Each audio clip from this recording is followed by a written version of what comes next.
এক গ্রামে সেতু ও ঋতু নামের দুই যমজ বোন বাস করত। ওরা দেখতে একই রকম হলেও সেতু দেখতে ছিল কালো আর ঋতু ছিল খুবই ফর্সা। ঋতু ফর্সা হয় ওর সৌন্দর্য নিয়ে অনেক অহংকার করত আর সব সময় সেতুর সঙ্গে খারাপ আচরণ করত। ও কখনো ওর সঙ্গে খেলতে চাইতো না বা কোথাও যেতে চাইতো না। ওরা দুই বোন একই স্কুলে পড়তো। সেতু একদিন স্কুলে গিয়ে টিফিন আনতে ভুলে যায়। তখনও ওর বোন ঋতুর কাছে যায়। ঋতু, আমি আজকে টিফিন আনতে ভুলে গেছি, আমাকে একটু তোমার টিফিন থেকে খাবার দেবে?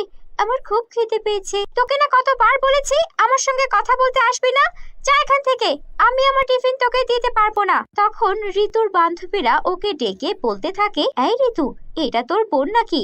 এটাও হয়, তুই এত সুন্দর দেখতে, যেন পূর্ণিমার চাঁদ, আর তোর বোন কেমন কালো বিচ্ছিরি দেখতে, যেন অমাবস্যার রাত। এসব শুনে ঋতুর অনেক রাগ হয় আর তারপর ওরা দুজন স্কুল থেকে বাড়ি ফিরে আসে। বাড়িতে এসে ঋতু ওর মাকে বলে, মা, তোমাকে না বলেছি সেতুকে আমার সঙ্গে স্কুলে পাঠাবে না, আমার স্কুলে মান সম্মান আর থাকছে না। ঋতু, তুমি আবারও শুরু করেছো? তোমাকে না বলেছি তোমার বোনকে তুমি কোনোভাবে অপমান করবে না, আশেপাশে মানুষ কিছু বললে তুমি উল্টো তাদেরকে বকে দেবে। দেখ মা, আমার একটা মান সম্মান আছে, আমার ভালো লাগে না এই সেতুর সঙ্গে চলাফেরা করতে। সেতু মন খারাপ করে ওর ঘরে বসেছিল, তখনই ওদের মা আসে। সেতু, আজকে তোমাদের পিঙ্কি আপুর বার্থডে, আমাদেরকে দাওয়াত দিয়েছে, আমরা সবাই মিলে পিঙ্কির বার্থডেতে যাব। মা, তোমরা যাও, আমি গেলে ঋতু আবার মন খারাপ করবে, আমাকেও একদম পছন্দ করে না। আহা, ঋতু মন খারাপ করবে তো কি হয়েছে, আমরা সেখানে সবাই মিলে যাব। তোমরা দুইজন মিলে মার্কেট থেকে পিঙ্কির জন্য একটা ভালো গিফট কিনে নিয়ে এসো। ঋতু, এদিকে এসো। হ্যাঁ মা, বলো। তুমি আর সেতু মিলে গিয়ে পিঙ্কির বার্থডের জন্য ওর একটা সুন্দর গিফট নিয়ে এসো, কেমন? মা, আমি সেতুর সঙ্গে যাব না, আমার ওকে নিয়ে কোথাও যেতে ভালো লাগে না। আচ্ছা ঠিক আছে, যেতে হবে না, আমি তাহলে আজ থেকে তোমার হাত খরচের টাকা দেওয়া বন্ধ করে দিচ্ছি। আরে মা, কি বলছো? আমি তো এমনি মজা করে বলছিলাম। ঠিক আছে, আমি ওকে নিয়ে যাব আমার সাথে। সেতু ও ঋতু যখন বাজারের দিকেই যাচ্ছিল তখনই ওদের একটা বৃদ্ধার সঙ্গে দেখা হয়ে যায়। বৃদ্ধা দেখতে অনেক কালো রঙের ছিল। বৃদ্ধা ওদের সামনে গিয়ে বলে, তোমরা আমাকে কিছু খেতে দেবে বা কিছু টাকা দেবে? আমি 2 দিন ধরে কিছু খাই না। বুড়িকে দেখে ঋতু ভীষণ রেগে গেল। এই বুড়ি, পছাড়, আমরা একটা কাজে যাচ্ছি, তোর মতো কুৎসিত কালো বুড়ি মরে গেলেই কার কি, আমার সামনে আর কখনো আসবি না, কালো মানুষদের আমি একদম পছন্দ করি না। এই বলে ঋতু সেখান থেকে চলে গেল। কিন্তু সেতুর বৃদ্ধার জন্য ভারী মায়া হলো, তাই সেতু কিছু টাকা বের করে বৃদ্ধাকে দিল আর বলল, বুড়িমা, আপনি টাকাগুলো দিয়ে কিছু কিনে খেয়ে নেবেন। আরে বাহ, তুমি তো ভারী ভালো মেয়ে, তোমার আগে যে মেয়েটা গেল আমার সঙ্গে কি খারাপ ব্যবহারটাই না করলো, আমি কালো কুৎসিত এই জন্য কত কথাই শোনালো, কিন্তু তোমার মন অনেক ভালো, তোমার ওপর আমি অনেক খুশি হয়েছি।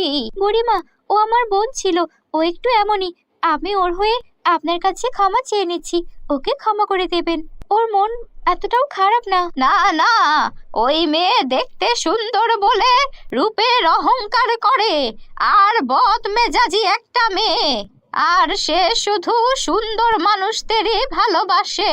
এই বলে সেই বৃদ্ধা একটা সুন্দর পরীতে রূপান্তরিত হয়ে গেল। এতটুকু বলতে বৃদ্ধা একটা পরীর রূপ ধারণ করলো। হঠাৎ করে বুড়ি থেকে পরী হয়ে যাওয়ায় সেতু অনেক ভয় পেয়ে গেল। ভয় পেও না সেতু, আমি আসলে একটা পরী, অনেকদিন ধরে আমি আমার রূপ বদলে মানুষদের পরীক্ষা করছিলাম, কিন্তু যাদেরই পরীক্ষা নিয়েছি সবাই অহংকারী আর বদমেজাজি ছিল। তুমি একমাত্র মেয়ে যে কিনা খুবই ভালো মনের, আর তার সঙ্গে নম্র, ভদ্র আর খুবই সৎ।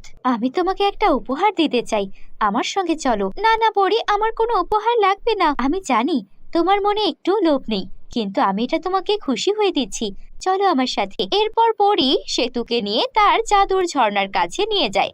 সেই ঝর্ণায় অনেক অনেক লিপস্টিক বয়ে যাচ্ছিল। পরী সেখান থেকে একটা লিপস্টিক তুলে নেয় আর সেতুকে দেয় আর বলে, এটা হলো আমার জাদুর লিপস্টিক, এই লিপস্টিক ঠোঁটে পড়লে তোমার সব অশান্তি দূর হয়ে যাবে, তোমার মনে যা ইচ্ছা আছে সব পূরণ হয়ে যাবে। এরপর সেতু পরীকে ধন্যবাদ দিয়ে যেই পরীর দেওয়া জাদুর লিপস্টিক ওর ঠোঁটে লাগালো, ও দেখতে দেখতে অনেক সুন্দর হয়ে গেল। নিজেকে এত সুন্দর দেখে সেতু খুশিতে নাচতে লাগলো। তারপর পরীর কাছে বিদায় জানিয়ে বাড়ি ফিরতে লাগলো আর ক্লান্ত হয়ে একটা জায়গায় বসে বলল, ইস, আমার কাছে যদি একটা গাড়ি থাকতো, আমি কত দ্রুত বাড়ি পৌঁছে যেতাম। কত দূরের পথ, হেঁটে হেঁটে তো আর যাওয়া যায় না। এতটুকু বলতে না বলতেই সেতুর সামনে খুব সুন্দর একটা গাড়ি প্রকট হয়ে গেল। সেতু অবাক হলেও তারপরই ওর মনে পড়লো পরীর দেওয়া সেই জাদুর লিপস্টিকের কথা। তারপর সেতু খুশি হয়ে সেই গাড়িতে চড়ে বাড়ি পৌঁছে গেল। গাড়ি থেকে সেতুকে বের হতে দেখে সেতুর মা আর ওর বোন ঋতু অবাক হয়ে গেল। সেতু, এসব কি? তোমাকে তো দেখতে খুবই সুন্দর লাগছে মামনি।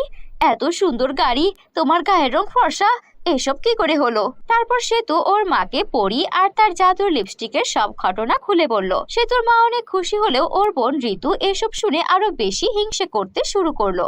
তখন ওদের মা বলল, দেখলে ঋতু, এখন আমার এই মেয়ে অনেক সুন্দর। এখন তো তোমার বোনকে নিয়ে কোথাও যেতে তোমার সমস্যা নেই, তাই না? না না মা, কোনো সমস্যা নেই। এদিকে ঋতু সেখান থেকে ঘরে এসে ভাবতে লাগলো, ওই জাদুর লিপস্টিক আমার চাই চাই।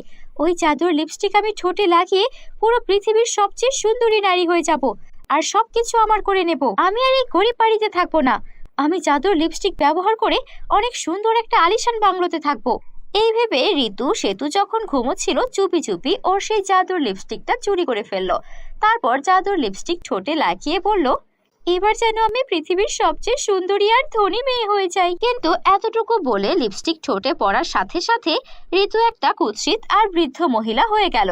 ঋতু নিজেকে আয়নায় দেখে চিৎকার করতে লাগলো। চিৎকার শুনে ওর মা আর বোন সেতু সেখানে হাজির হলো। ঋতুর মা আর বোন সেতু এসে ঋতুকে চিনতেই পারছিল না। মা, দেখো আমাদের ঘরের মধ্যে বৃদ্ধ মহিলাটা কে? আরে এই বৃদ্ধ মহিলা, আপনি কে? আমাদের ঘরে বিনা অনুমতিতে কেন প্রবেশ করেছেন? মা, আমি ঋতু, আমাকে চিনতে পারছো না? ঋতু, কিন্তু তাহলে তোর এই অবস্থা কি করে হলো? মা, আমি কোনো বৃদ্ধা নই, আমি তোমার মেয়ে ঋতু। তুই ঋতু? তাহলে তোর এই অবস্থা কেন? মা, আমি একটা অনেক বড় অপরাধ করে ফেলেছি। আমি চুরি করে সেতুর জাদুর লিপস্টিক ঠোঁটে দিয়েছি। মা, আমি অনেক বড় অন্যায় করে ফেলেছি। আমি সব সময় সেতুর সঙ্গে খারাপ আচরণ করেছি, ওকে আমি অপমান করেছি। সেতু বোন আমার, তুই আমাকে ক্ষমা করে দে। আমি আর কখনো তোকে বিরক্ত করব না। আমি বুঝে গেছি মানুষের চেহারাই সবকিছু নয়, মানুষের মন ভালো থাকাটাও জরুরি। ঋতু অনেক পাল্টে গিয়েছে, আরো ওর খারাপ কাজের জন্য অনুতপ্ত হচ্ছে। এটা দেখে সেতু ওর জাদুর লিপস্টিককে বলে ঋতুকে আবারও আগের রূপে ফিরিয়ে আনলো। ওই দিনের পর থেকে ঋতুর আচরণ একদমই পাল্টে গিয়েছিল। এরপর থেকে ঋতু ওর বোন সেতুর সঙ্গে অনেক মিলেমিশে থাকতো। ওদের জীবনে আর কোনো দুঃখ রইল না। তো বন্ধুরা, এই ছিল আমাদের আজকের গল্প। কেমন লাগলো গল্পটি কমেন্ট করে জানিয়ে দিও। ভালো লাগলে একটা লাইক করে দিও। আর তোমরা যদি আমাদের চ্যানেলে নতুন হয়ে থাকো, আমাদের চ্যানেলটিকে সাবস্ক্রাইব করে বেল আইকন অন করে দিও। ধন্যবাদ।